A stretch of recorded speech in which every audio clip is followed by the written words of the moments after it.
Hi, boys and girls. So we are here today to cover chapter 41 in A Child's History of the World by Virgil Hilliard.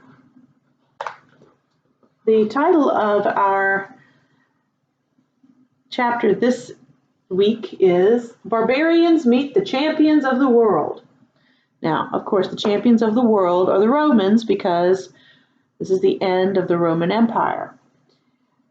So, let me, without further ado, get to reading. So it says, farther north into the east was a tribe of people who were considered by both the Romans and the Germanic tribes to be very fierce. They were called Huns, H-U-N-S, Huns. They lived far off in the eastern forest, in a part of the world that no one then knew much about. Even the Germans themselves, fierce fighters though they were, they feared the Huns.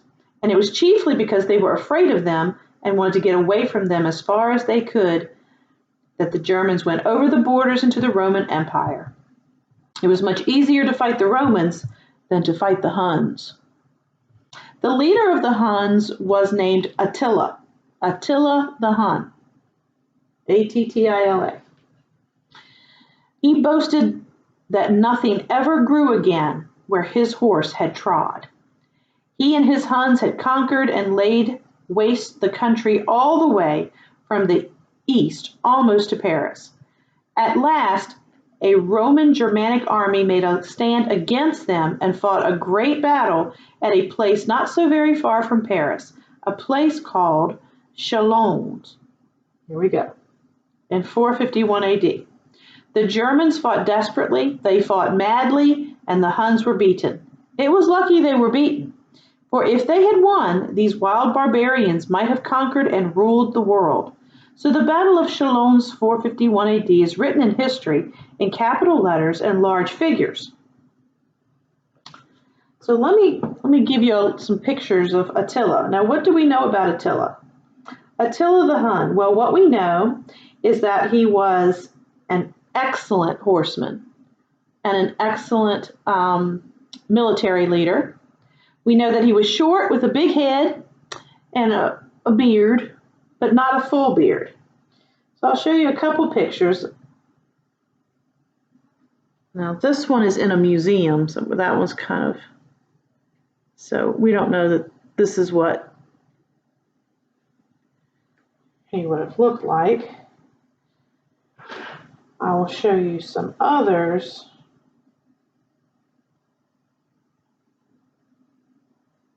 Let's see, can you see that?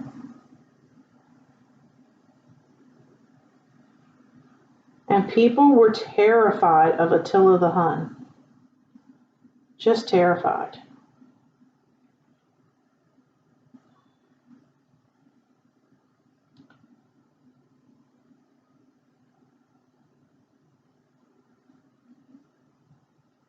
Whoops. There's a picture. You see that picture? So they don't know exactly what he looked like. All we have are the descriptions that are written down in history to kind of tell us of how he looked. But you can see that he's always on a horse because the Huns are excellent horsemen. You're going to read a book later on called I Rode a Horse of Milk White Jade. It takes place during the time of Attila the Hun, the Huns.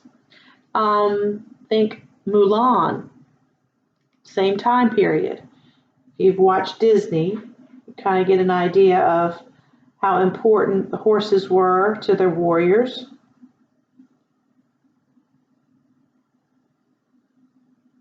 There's another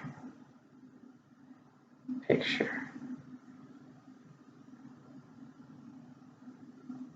That one is more kind of what I imagine Attila the Hun to look like. Not that I know any better than anyone else. Okay, so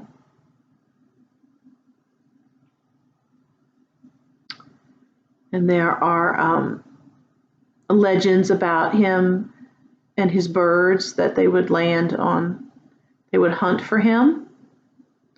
So lots of legendary myth and things about Attila the Hun. We don't know what's truth and what's not. So let's continue. So after Attila and the Huns had been beaten at Chalons, they then went after the Romans. Turning back, they went down into Italy, where there was no one able to stop them. They destroyed everything as they moved on. The people of the country didn't even attempt to fight. They thought the Huns were monsters. They simply fled before them. So on to Rome the Huns went. Now there was in Rome at this time a pope named Leo I, which means lion. Leo means lion. Leo, of course, was neither a soldier nor a fighting man, but he and his cardinals and bishops went out from Rome to meet Attila. So this is the pope. This is the kind of the father of the church of Rome. They were not clad in armor. None of them carried any weapons with which to fight. The pope and those with him were dressed in these gorgeous robes and richly colored garments, and it seemed as if they must be slaughtered by Attila and his Huns like lambs before wolves. So let's get you some picture of the pope so you can kind of see him too. So this is a picture of, now this is actually a painting by Raphael. So it's a famous painting. But he painted this in like the 1500s, way after it actually happened. So let me find some more pictures. Pope Leo I, Bishop of Rome. So that's probably a very good picture of him. Here's the painting by Raphael, the meeting of Attila the Hun and Pope Leo. So the Pope went out with his bishops and some of his cardinals, and something strange happened when Attila and the Pope met. Exactly what, no one knows. Perhaps Attila was awed by the pomp and splendor of those Christians. Perhaps he feared what heaven might do to him if he destroyed those holy beings who had come out to meet him as if from heaven. At any rate, he did not destroy them. He did not enter Rome. He turned around and left Italy, and he left it for good. And he and his Huns returned to the unknown land to the north from which they had come. So now that the dreaded Attila was out of the way, now you're like, well, what happened to Attila? Actually, Attila died on his wedding night because he got drunk and choked on his own, I don't know, vomit. Ugh. So that's how he died. Not in battle or anything like that. So he's out of the way. The Vandals in Africa saw their chance to attack Rome. Attila had barely left Italy before the Vandals crossed over from Africa and sailed up the Tiber River to Rome. They captured the city without any difficulty, helped themselves to everything they wanted, and carried away all of Rome's treasures. Poor old Rome. The eternal city was at last beaten for good. It had been the champion of the world for a great many years. But now all Rome's strength was gone. The city was no longer able to defend itself. Rome's last emperor had the high-sounding name, Romulus Augustulus. Well, the same name as the first king, Romulus, with the addition of Augustulus, which means the little Augustus. But in spite of his high-sounding name, Romulus Augustulus could do nothing. He could do nothing to save Rome. Here, Romulus Augustulus, the last emperor of Rome. Sad look in his face. I agree.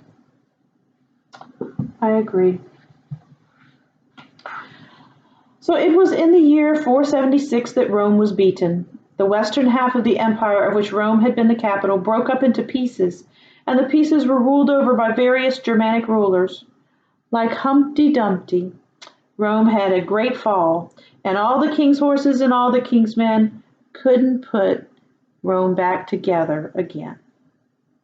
Only the eastern part, of which Constantinople was the capital, still went on. This eastern half was not conquered by the barbarians, and it still kept going for nearly 1,000 years longer. But wait till we come to that time in history. That is Constantinople. Remember, that's the part of the empire that Constantine had, moved to and had ruled for a number of years. People speak of this date, 476, as the end of ancient history. A date like 476 is very convenient and definite, and people like definite dates. But of course, ancient history didn't come to a sudden end the way one comes to an end of December on the 31st, and another year begins at once. You might say that ancient history began to fade away long before 476, and that a new era began to fade in over a long period of time, both before and after 476. Still, 476 is a good year to remember, okay? 476, the end of what we call ancient history. That's what you've been learning this whole year, ancient history. And we've covered a lot of it. So this new era that you're going to learn about next year is called the Middle Ages, or the medieval period. That began in 476 and it lasted until 1453. Now, what happened in 1453, we're going to learn about that later. During the early part of the Middle Ages, till about the year 1000, the Germanic peoples were the chief people in Europe. They were quick to learn many things from the Romans, whom they had conquered. Even before they conquered Rome, most of them had already become Christians, and they had learned Latin. Without the unity of the Roman Empire, people no longer traveled very much or very far. And this meant that people from places like Spain and Italy and Gaul, France, well, they didn't talk to each other very often. And over the years, they began to use different expressions and to pronounce words differently. And as centuries passed, the common people no longer spoke the old classical Latin. Now, before this time, everybody in this part of the world spoke Latin. That's going to change. So they spoke what were really these new languages. They all came from Latin: Spanish, Italian, French. These were different from Latin and different from each other too. However, because they all grew out of Latin, they have a lot of words that are very much alike. In Britain, though, the Anglo-Saxons would have nothing to do with the Romans. They would not use the Roman language. They kept their own language. And after a while, this language of the Anglo-Saxons was called English. The Anglo-Saxons also kept their own religion until about 100 years later, 600 AD. At that time, some English slaves were being sold in the slave market in Rome. They were very handsome. The Pope saw them and asked who they were. "They are Angles," he was told. "Angles!" exclaimed he. "They are handsome enough to be angels. They should certainly be Christians." So Rome sent some missionaries over to England, which is an island, we know where that is, to convert the English, to change the Angles into angels. So at last the English too became Christians. And that is kind of almost the end of our study of ancient history. But I will see you next time.